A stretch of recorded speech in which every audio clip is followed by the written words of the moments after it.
welcome back to another episode of the Higher Level Podcast. So James Doolan and myself tonight are going to be discussing a few things. We're going to be giving our picks on Fighter of the Year, Fights of the Year and such like from 2021. We'll be discussing the most recent main event in the UFC, and obviously we've got the big one coming up with Ngannou and Ciryl Gane. So we'll be running through all that in the episode with you. So just kicking it off, James, obviously we've just come off the back of Chikadze and Calvin Kattar. A lot of people speaking about the fight. What did you think of the fight, and were you surprised by the outcome? I wasn't surprised by the outcome at all, to be fair. I think if you look at who Giga's fought so far, he's not really fought elite level competition. He's fought a couple oversized bantamweights and stuff like that, and guys that were never going to be able to cope with his style too much. And I think going for who he'd been fighting to Calvin Kattar was a massive jump up in level for him. I think the UFC were pushing him. I think they want him to be a star. He has got an exciting style. They always take to do that with strikers and stuff anyway. But I don't know if they maybe thought that Kattar was on a bit of decline and stuff after some of the fights he's had. There was a stat out the day about the number of strikes he's absorbed in the last 3 fights, and it's absolutely terrifying. And he has actually declined a wee bit. It looks a wee bit slower and limiting himself a wee bit more. But it was a good fight, man. I was impressed by both of them. I was impressed by Giga's toughness, to be fair. I thought he was taking up. It wasn't a close fight whatsoever. Calvin Kattar came in and had a well-rounded MMA game. That was the most impressive part of his game for me. Was he's fell in love with this mad boxing notion recently with the Holloway fight and this I'm the best boxer in the UFC, blah blah blah, and he was restricting himself with that. And then at the weekend there, I think he got a takedown off a slip or something, but he had ground control there. He wasn't just boxing, he was kneeing, and his elbows were probably the best I've seen. We were talking about his elbowing in the gym this week, about how we've been waiting on this progression for professional MMA fighters to start using elbows better. There was a time when Kenny Florian started throwing them back in the day, and I was like, that's it coming now. The game's changing. Elbows are going to be more efficient and more. You're going to see them more, and it never kind of materialised. And then there's been 1 or 2 cases, like Matt Brown's very good with them. 1 or 2 guys that won with the ties, but Kattar's elbows were brilliant. He was mixing them so well. His punches, his body punching and stuff into them. He was excellent with them, and it caused Giga big problems. So it just looked like a guy who was taking a step up in level, and Chikadze, and a guy with Kattar who's been competing at that level for a wee bit now, and it looked like an elite level kickboxer who's adapted his shit for MMA against an elite level MMA guy who just didn't let him have the space to kick. His pressure was incredible. He was just inside his kicking range all the time.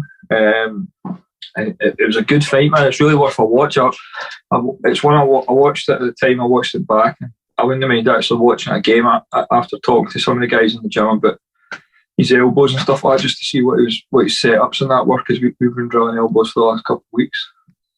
Do you see any change in Kattar then? See, obviously you're seeing a slight decline, but with the wars he's been in that, but do you see him adapting his style slightly and learning from losses like the Max Holloway fight, where it seemed in that fight like he didn't have a plan B, if you know what I mean?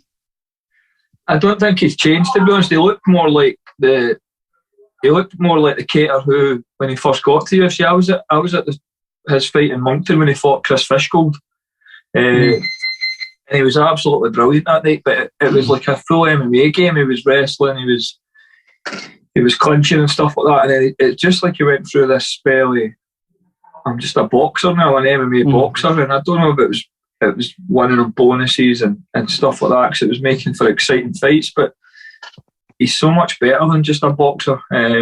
I think he probably has learned through the Holloway fight in respect to the way that Holloway pressured him and kind of drowned him. He's done that to Chikadze there. He's just not gave him an inch. You could see Chikadze try to get a breath and try to get position, and he never got a minute there. And I don't know if Caters maybe took that for the Holloway fight, but what I kind of took for it was just how fucking good Max Holloway is, because he absolutely obliterated Cater. But Cater was very good, man. I was impressed. It was good that he came back, because, like I said, he is showing some signs of decline there, and there's only so long he can be taking the numbers of punches and fights, and again, that's been 3 fights, and I think most of them have been 5-rounders as well, where he's just been getting hit so much, it's unbelievable. He's been hit there in the last 3 fights than most fighters are going to get in their entire career.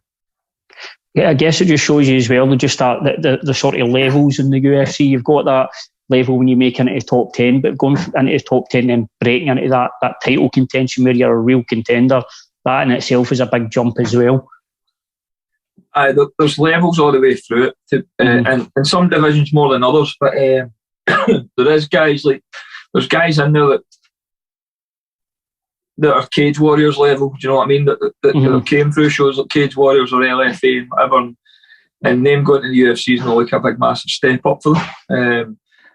But then every division has got their certain, it's like elite guys. So it's like the 1%ers or something, but it used to be for a while, obviously, even at light heavyweight, John Jones was that elite guy, and the rest of them were playing catch up and stuff like that. But that lightweight and featherweight and maybe even a push welterweight sometimes are like the division have got the elite guys are maybe the top 5, top 6, and it's like everybody else is trying to get to the level of the guys or it. But there is definitely levels there, man, and then eventually it's the younger guys push the level on. So the next crop of guys come through, I'll just keep pushing the boundaries, and the level will increase.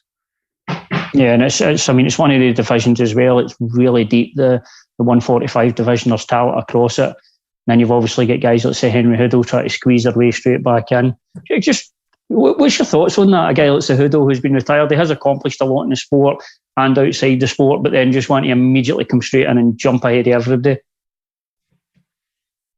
I think if it's Conor McGregor, you wouldn't be asking the question. Like, it's just his accomplishments in combat sports. He could walk into that straight away and they could sell it. He's a 2-weight world champion, he's an Olympic champion. He's one of the most decorated combat sports athletes of all time. Whether he can come into that featherweight division and pretty much to Volkanovski and guys of that size and stuff, I don't know. But if the division was... It kind of speaks to how strong that division is, that the UFC and Dana White aren't really entertaining it. It's like they don't need them. They've got guys sitting in the wings. The Holloway's rebooked. They've got that year Rodriguez just had that performance. Do you know what I mean? They've got guys all the way down top 15, 20 at featherweight that are exceptionally good. And you've just mentioned there, obviously Holloway, Volkanovski rebooked. Now, it's an unusual one because I don't know if I've ever seen it before. It's not something you see very rarely where a guy loses twice in Holloway and the fights were razor thin, and arguably you could lean towards Holloway, and many have.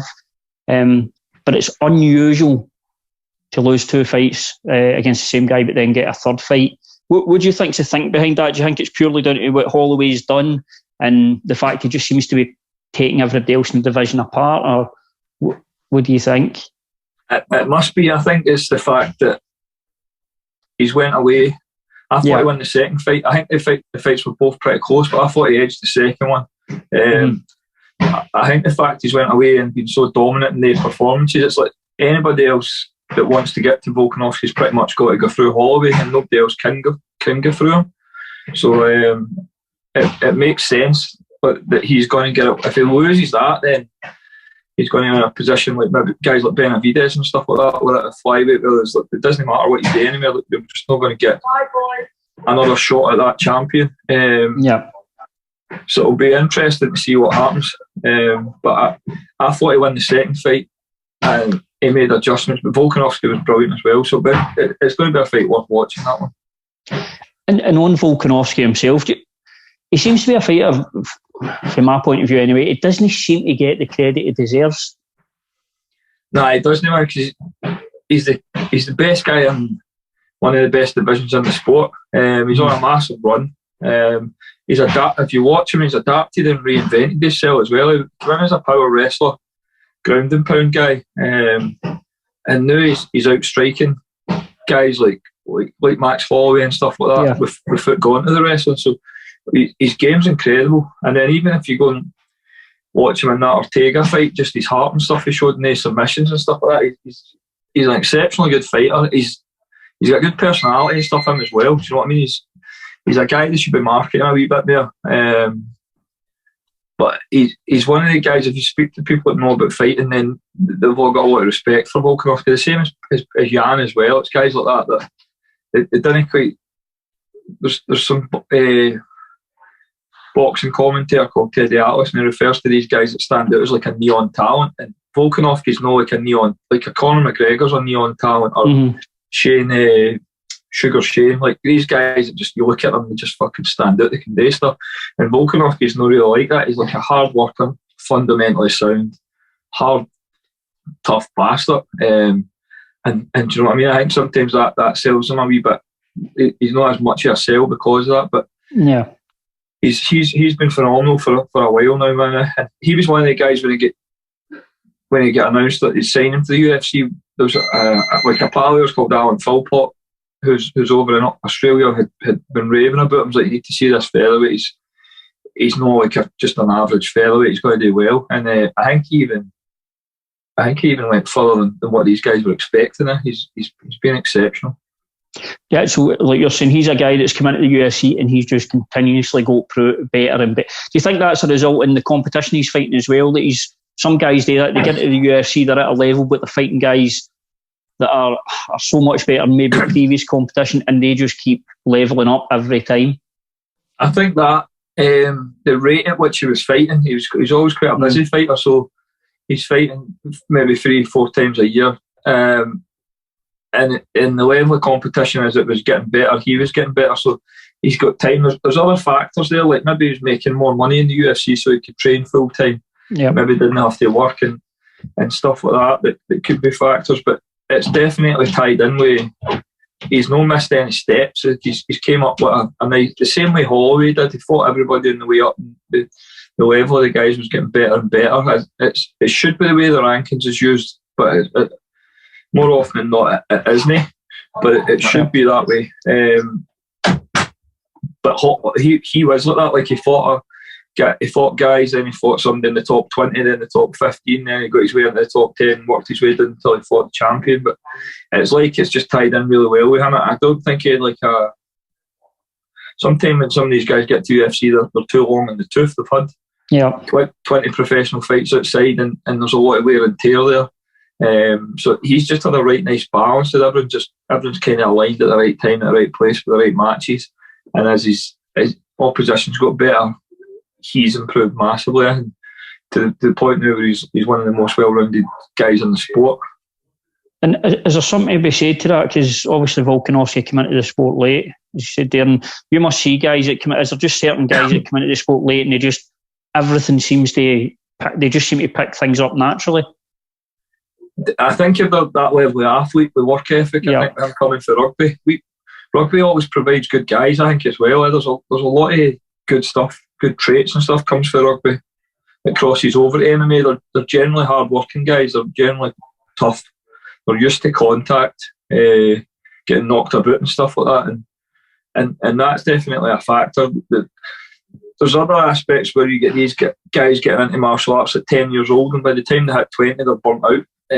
Sometimes, like, I see this in here, especially with the kids' classes, like people bring their kids in at 6 and they're like, oh, he's a wee scrapper, he'll be a UFC champion. And I'm like, if he starts at 6, he'll be fucking fed up by the time he's 16. Like, there is a burnout element with it. And then it's obviously very, very specific to the individual. Like, certain guys are fine with that, but I think sometimes getting into it a wee bit later when you're choosing to get into it and you're getting into it for reasons that you're fully aware of, not just finding yourself in there or you've been thrown into it, is definitely a big thing. But he seems like a guy, like he's the rugby and stuff like that definitely is a help for him. He's came for rugby's as close to a contact or a fighting sport as you can get without it being a fighting sport.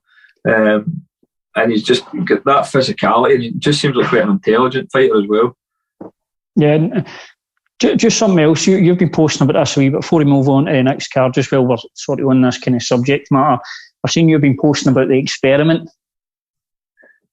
So, right, but Craig briefly spoke to me off camera about this last week, so we've not really spoke about this. So tell me a wee bit more about Gio or the experiment. What's happening there? Tell us a bit about it. So we get an email from a big guy, and very articulate, pleasant. My name is blah blah blah. I was born here. I've travelled here. I got a scholarship for American football. I had to turn it down because it was a park scholarship. This is my numbers, combine numbers, so I can bench whatever it was, 280 kilos. I'm 127 kilos. My body fat's under 15%. I'm 6'2". I wrestled as a kid in Ghana. I've done some bodybuilding. I've now done the American football thing. I'm 26. Would it be too? Do you think I'm too old to get into martial arts? And I've messaged back saying like 26 is fine, and especially at heavyweight. Heavyweight is a different game. I was like, there's guys getting to the UFC 4 and 5 and 0 at pro, and heavyweight is a different division. But anything above welterweight tends to be a wee bit different, but heavyweight in particular. So I get like I must get 100 emails a week for people, all sorts of people. So I've replied and stuff, and then the next thing, the big man strolls into the gym. He's a nice guy. I've pretty much tagged him the experiment because we've never had a proper heavyweight before. Yeah. We've had a couple big guys, but no that level of athlete. Like, I think people don't. If you understand that, I don't understand American football fully, but I know they're amongst the best athletes in the world. These guys, because of the size of them, the game, they have to be fast, they have to be powerful, whatever else. So I know this guy is already athletically ahead of everybody that we've got here. He's came in at 128 kilos. He said that when he goes there 120, he loses his abs, right? So he's like that. He's started asking questions for day one. He's jiu-jitsu questions about moves, stuff about fence wrestling. So he studies it. He says when he sits on, he gets the bus at the train to Edinburgh, but he says he studies tape and stuff like that already. He's basically studying the way he studied at university. He's got a couple of degrees. Gio, he's an intelligent big guy, like I was saying, very articulate, but he's now saying stuff like, I'm studying this, and this. So I'm like, right, let's watch Ken Velasquez. The impressive thing with him, I go, like, again, we get people in here every week telling us they want to be fighters and whatever, and until they've been here for about 6 months and you can see what they've actually got in their commitment, you generally don't buy into it straight away, because for every 50 you get one will stay. So he's came in, and the first thing he notices is the pace he keeps up for the 2 hours. It's not what the rest of the big guys we've had in here. Big guys that we've had in here in the past tend to be pretty lazy. They get away with stuff that we guys don't. They're also weirdly, they don't have a lot of heart. Some of these big guys, they don't need it so much, they can get away with it, either intimidating people or just doing stuff. But this guy's an absolute freak, man. He's like, you see these guys doing sets of burpees, and you're looking around the room, and it's like 70, 80 kilo athletics guys, and then this 127 kilo guy fucking keeping up though, or going faster. And a man that size shouldn't be able to move like that quick. And every now and again he does something, and I'm like, holy fuck, like it can be frightening how he moves and stuff like that for that size. But again, it was his work ethic combined with that athleticism, and the fact that he's already studying and thinking about stuff mentally. So I've been PTing him now. I put up the wee videos and stuff like that, but it's more just so I could keep a kind of track record of his progression, because I can see the progression on the wee pad clips. And I didn't put too much up, but people started to ask about him now, do you know what I mean? They're like, when'd you fight? And I'm like, well, he's only been training for 3 months or so, and now 3.5 months. He's entering his first grappling competitions this month and next month, just to get experience. Again, this is something he went on his own back. I never said to him about this. He's came and said to me, I bought a gi, I'm doing this. And in my absolute, I'm going to win my purple belts and stuff like that just because of the size of him. So he wants to fight this year. So we're going to probably get his grappling comps out of the way, keep him working in the gym, and hopefully get a fight the second half of the year. and then we'll take it from there. But he's all in with it. Do you know what I mean? He wants to get a run at it, see where he can go. He's not here just to try it. He's putting a lot of time and effort in. He's putting other things like his business and stuff on the back burner to do this. So he's definitely committed, but he's fitted into the gym so well. Like everybody loves him, and it's that work ethic. Like if he come in and he's lazy and shit, like nobody would give a fuck about him. But he's definitely going to. It'll be interesting to see him fight. It'll be interesting to see him doing these grappling comps. To be fair, yeah, because he's potentially going to be very, very good. But it'll be an interesting year for him, man. But it could lead to big things. We've never had a heavyweight before. Like I'm saying, the heavyweight scene in Europe's pretty sparse. And when you do see them, they're not like him. Do you know what I mean? Athleticism is such a massive part of fighting, especially with these bigger dudes. I'm pretty much training like a wee guy, and if he can carry that over with his athleticism, he's going to be an absolute nightmare for people. And I think that's probably on the cards, to be fair. Yeah, and I mean, one of the challenges itself will be getting fights because, like you say, there's not a lot of heavyweights in the UK, and some guys that are heavyweights are only heavyweights because of diet. Well, he's got to cut weight to make heavyweight. He's got to lose. I think he's got to lose 14 pounds to get to 265. And then I think the other, like, he's off social media. I was like, don't have social media because if people see you, they won't want to fight you. And then you need to watch what you're doing at weigh-ins because we had a couple heavyweights over the years, and once or twice you'd go to the weigh-ins and the other big guys and stuff. People would see them and pull it, and I think that could happen with him. But when you meet him, he's a big, friendly, gentle guy. Yeah, but then there's a couple of times in here I'm like, there's something definitely just fucking bubbling beneath the surface there that he's going to unleash on somebody. It's terrifying. Like I tried to demonstrate some jiu-jitsu moves on him and they don't work. I've seen him lying underneath mount with 100 kilo purple belts on him and he just sits up like Undertaker and stuff like that. We're on here like this. We've been fucking sold a lie. This martial arts helps small people beat big people. I'm like, that's somebody sell us a whole crock of shit there because Gio's come in here on the first week and can't do anything to him. If he wants to beat you up and take your money, he's taking your money. I thank God for weight classes, eh?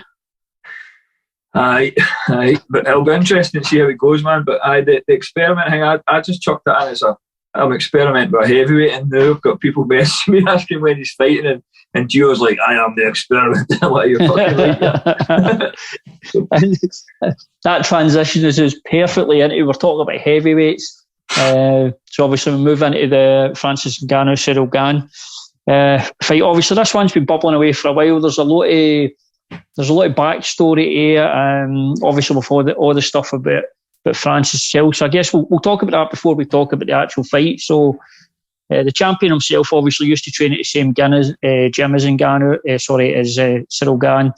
Both are sparring partners. Obviously Ngannou is now over at Vegas, and he's on the last fight of his contract, and by all accounts won't re-sign for the sort of money he's getting paid. All that backstory, that surely has to be a big distraction for Ngannou. I think maybe more a motivator than a distraction, to be honest. I think he needs to win. Yep. Or he's lost any kind of leverage that he's looking for with holding it and no signing a new contract. He can't walk away from the UFC either. Like, there's champions clauses that where they'll just bench him. They'll just not let him fight anywhere. The same way they've done with GSP and stuff like that. There'll be stuff in that contract. I don't know if he's just trying to test the waters for more money and shit. But the backstory with the former training partners is one they use quite a lot. It's quite a narrative that the UFC quite like and stuff. If you read into it, it says that they barely trained together. It was sporadic a few times and stuff. It's a very good fight, man. Gane's technically probably the best heavyweight on the planet now. But again, with Francis, it's that physicality, that punch that he's got. It just equalises everything out. And the videos I've watched, Francis training with Eric Nixick, he looks so much sharper. He looked better in that last Stipe fight. Like he looked a wee bit much more composed and systemised and stuff like that. It looks like they've got him under control a wee bit. it's just a hard task, that 25 minutes and not having him touch you in the chin. It'll be interesting. I don't think Cyril Gann's got the wrestling to get him down. His takedown defence looked very good against Stipe, and who's a better wrestler than Gann. So it's a good fight, man. It's that technician versus puncher type of match. A guy and Cyril Gane who's got more weapons striking wise, kicks and knees and switches stance, versus a murderous big fucking puncher. So I'm thinking Francis wins, but I wouldn't be surprised if Gane nicks it in points, but I can't see him not getting hit for 25 minutes, and when he does get hit, I don't know how he's going to be with that. It just depends. Obviously, like you were saying earlier about the experiment, it's moves in a way, shouldn't he? And Gane, for a heavyweight, the way he moves is it's something special, and it's just if he can avoid that power. But I mean, you've got to say as well, Cyril Gane, I mean, he definitely has knockout ability as well. It's very unlikely that we'll see that happen, but I think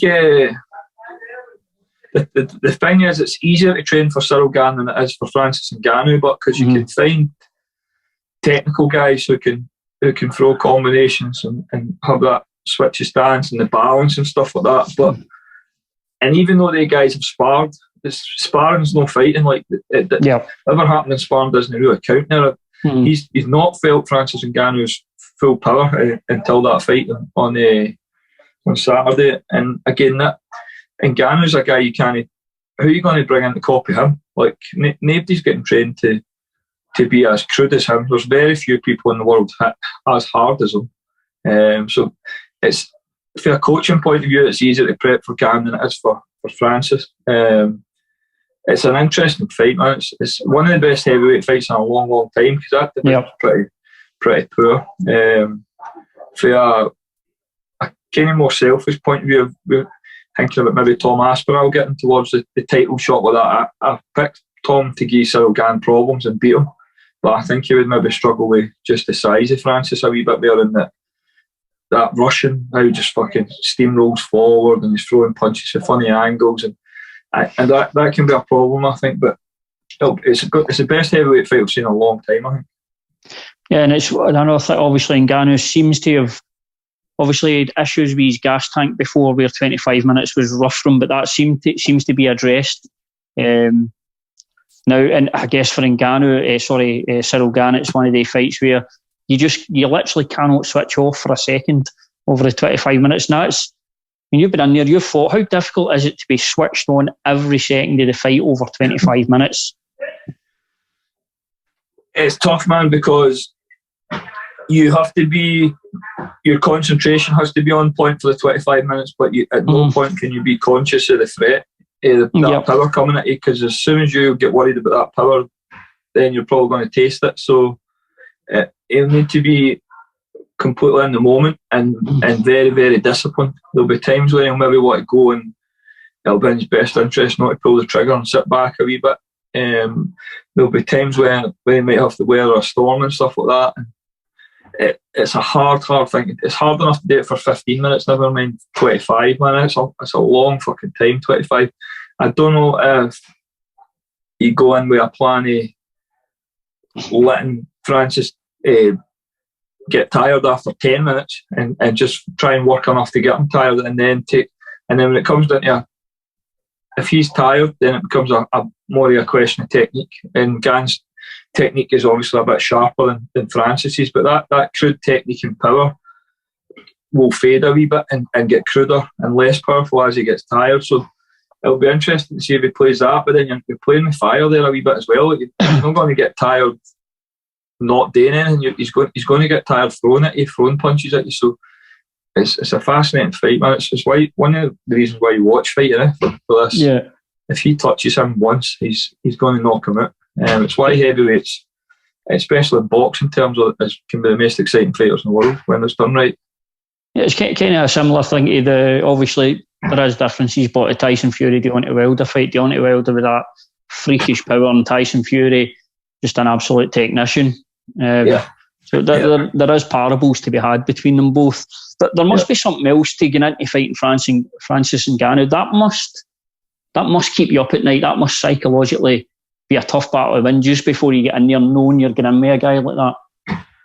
I think that's where the fact that Cyril Gane knows him and sparred him helps, because he can humanise that a wee bit. Sometimes when you look at these guys, if you remember the way it was with Tyson coming up in the 80s, it made him out to be non-human. Like he was some kind of killing machine and he couldn't be hurt and whatever else. And then I think the UFC can be guilty of that way in Gane a wee bit, like portraying him as that fucking... And the guy is obviously a very, very powerful hitter and a dangerous man, but I think the fact they've trained together, he probably knows more about him than that. He's obviously well aware of that power and shit like that, but he can definitely see him in a different light for guys that their first experience of him is going to be a media weigh-in or then the actual fight. Or, do you know what I mean? Like they know, like the guy's just a human. I've seen him upset, I've seen him tired, I've seen him lose rounds and whatever else. So that can make it a wee bit easier, I think. Yeah, and we'll move on for that. We'll just go into one more fight that's on the card, obviously, Brandon Moreno, Davidson Figueiredo. So the guys are going at it again. So this will be the rubber match between them. Obviously, last fight, Brandon Moreno the story he's got for being cut to coming back, it's amazing, and he's just one of the guys. He just seems like a really, really likeable guy, and put on an amazing show. The last fight when he won the belt. What's your thoughts on that fight, and do you see things playing out any differently than the last fight? There was issues the last time, mind, with Davidson with the weight and stuff like that. Mind, it looked like he never took it serious at all. Whereas you look at him this time, it looks like he's away training with Cejudo and stuff actually. So he's obviously changed his camp and he is taking it a wee bit more serious this time. You kind of nailed it there with Moreno. He's such an easy guy to like. He's also a fucking exceptionally good fighter. So I'm hoping that Brandon Moreno wins. I think that's a great fight, but I think you'll get a better version of Davidson Figueiredo, and I think he's got a bit of a chip on his shoulder about losing his belt the way he did. He kind of disgraced himself with the weight, and then he just got an absolute beating as well. So I think he'll be coming in spaghetti selling. I think moving to train with Cejudo's shows that he's planning something different. I think he does want anything to do with that boxing in Moreno this time. I think he's going to be looking to grapple, but good fight, man. It's the two best flyweights in the world fighting each other, so it's going to be, you've got these two wee super technical flyweights going at it, and then you've got the two big massive monsters going at it. They're not half as technical as they guys, but they've got that one punch fucking killing power. But they two fights are very good fights for the first big pay-per-view of the year or whatever. Anyway, they've kind of went after a flyer with those fights. Yeah, absolutely. And obviously this is all 2022 stuff, so we'll just finish up the episode on this. So I'm going to go through a few things for 2021, and we'll get your picks. So we're just looking at fighters of the year, fight of the year, stuff like that. So we'll focus on the men first, and just looking really at the UFC at the moment. That I thought this was a pretty difficult one, because for me, the male fight of the year, I thought it's going to be Kamaru Usman, but I did change that as I spoke to you about off camera. But I'll get you to give me who your fighter of 2021 was, male fighter. I've got Charles Oliveira. The way he's turned his career around. More, the reason I've got Oliveira over Usman is the level of competition. I know Usman's cleaned out that division and stuff like that, but he's already beat. They not beat Covington twice now, so he's already beat Covington, and Masvidal's no the same level of competition as what Oliveira's been fighting with Chandler and Poirier and stuff like that. So I had Oliveira. At second, I had Peter Yan as my fighter of the year, but I think that brain fart when he hit Aljamain Sterling with that knee after absolutely schooling him for so long, it means I can't vote for him. But he won that fight. Just made a stupid mistake, and then the Sandhagen fight after it as well was a brilliant fight. So I would have had I'd have Oliveira as a standout, and then I'd have Jan, and then Usman third if I had to pick three. But Oliveira against the level of competition in that division, and just his backstory, man. The fact at one point he was known as a guy who capitulated and gave up, and as a jiu-jitsu guard player, and now he's getting into these fights where he's no giving up, and he's much more well-rounded. His Thai boxing and that, and his strikes and everything looks so much better. Even his wrestling's much better. So my fight of the year for last year would be Charles Oliveira.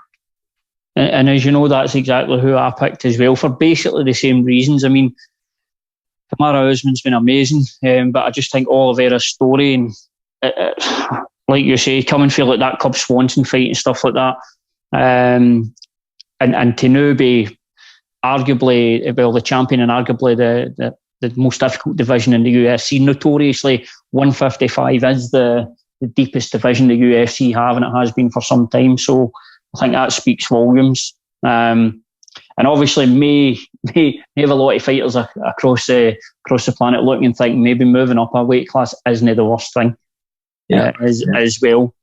And just moving on to female fight of the year, I'll give you my pick on this one and my reasoning for it, and it's obviously Valentina Shevchenko would be an easy pick. I think Rose Namajunas as well would be easy, but I'm going to go in with Juliana Pena, purely down to, I know people would say Nunes maybe didn't look how she would normally, but I think nobody gave her really much of a chance leading into that fight. I don't think MD thought if Nunes was going to lose, it would have to be Shevchenko coming back up. But I would lean towards Juliana Pena just for who she beat and who she took the belt off and the way she done it as well.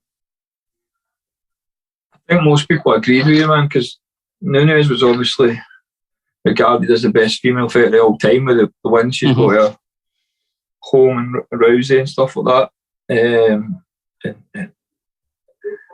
I think Pena's so hit or miss. I think Amanda Nunes took her very lightly and didn't show up that night. I think that if they fight again, it's a different fight. She fought in Invicta when I was there back 100 years ago, and she was known as being this really dangerous fighter for about 6 or 7 minutes, and it's almost like that happened. Do you know what I mean? She faded so quick. I don't know. There's something not right with her mindset that night. I don't know if I could deepen the female fight of the year based on that one fight, to be fair. I think Namajunas is a shout based on performances and the level of competition. Again, it's consistency with her as well. It's not like she just came out of nowhere and done it. Every time she fights, she's fighting really good people and looking better. Valentina Shevchenko, I think, the same, but again, she's so far ahead of everybody else in that division. If Shevchenko had moved up and even fought a couple of not even the champion at 35, but if she moved up and fought a couple of the top 5 ones or something, like the way Anderson Silva did back in the day, then you'd give more of a shout for that. But I'll go Rose Namajunas. Sometimes a wee bit biased because she's like my favourite female fighter just because of the progression she's made under Jason Perillo. Trevor Whitman. I think she's the most well-rounded. She's nowhere near as physical and athletic as some of the girls, but she's technically ahead of them, and she's turned her career around as well. She was known as somebody who could quit and break down, and she's been through some absolute fucking wars. So she's my female fight of the year, with Oliveira's my male fight of the year. And we'll just do a few more. So in terms of just a fight of the year, what fight for you stands out in your mind? What one pops out and you think, right? Sandhagen and Yan was my fight of the year, I think. It's a great fight. It's technically one of the best striking fights we've seen in MMA. So that's my winner straight away as my favourite fight. There was a couple others, man, like through the duration of the year, but one that I caught near the end of the year was Bobby Green, Rafael Fiziev. I thought it was a really, really good fight, and I think it was buried away on prelims. It was an excellent fight, man. I think Fiziev won 2 rounds to 1 or stuff, but the reason I liked that fight was both of the guys were making adjustments to each other in the fight, like at live time. They were sussing each other out and coming up with answers the problem. So that would be my shout if it wasn't for Sandhagen and Jan. I'd be pointing at that, but that's my pick. I wouldn't disagree with that one. Just to be different, there was a couple that stood out for me, like that Edson Barboza Shane Burgos fight. That one sticks out in my memory. But I think actually the Davidson Figueiredo and Brandon Moreno, the first fight that was. Yeah, good fight, man. There's so many good fights. There's so many good fights last year. It's been a really good year for fights. And we'll just finish up with the last couple, knockout and submission. Any knockouts that stick out in your mind? Was Sandhagen Edgar last year, the knee? No, that was just when you'd mentioned Sandhagen and Jan, I thought that's who you bet. That was last year. That was on a US. That was like an ESPN card. Yeah, that was that, and the other one that stuck out for me was Usman's knockout in Masvidal. Because of the context here, he'd never been finished. Just unbelievable shot set up with a jab, and the way he stepped through it, you could see he actually landed the same shot earlier in the fight, and it didn't have the same. He never put as much into it, but he landed it, and then he went back to it. So the Sandhagen one is that I'm talking about that knee on talent thing. Like, you don't get the walk off flying knees like that. Unfortunately, it was on fucking poor wee Frankie Edgar, but that one, and then I'd have the Usman KO in Masvidal, just because that's something that's been trained for that you've seen him do it and go away and come back to it, and it absolutely measured it beautiful. It's perfect. And Edgar's had a couple of bad ones this year. Obviously, Oliveira with the front kick to the face.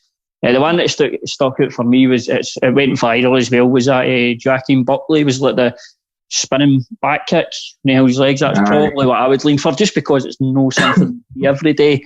And just finishing up on this submissions. What submissions stick out for you? Fuck.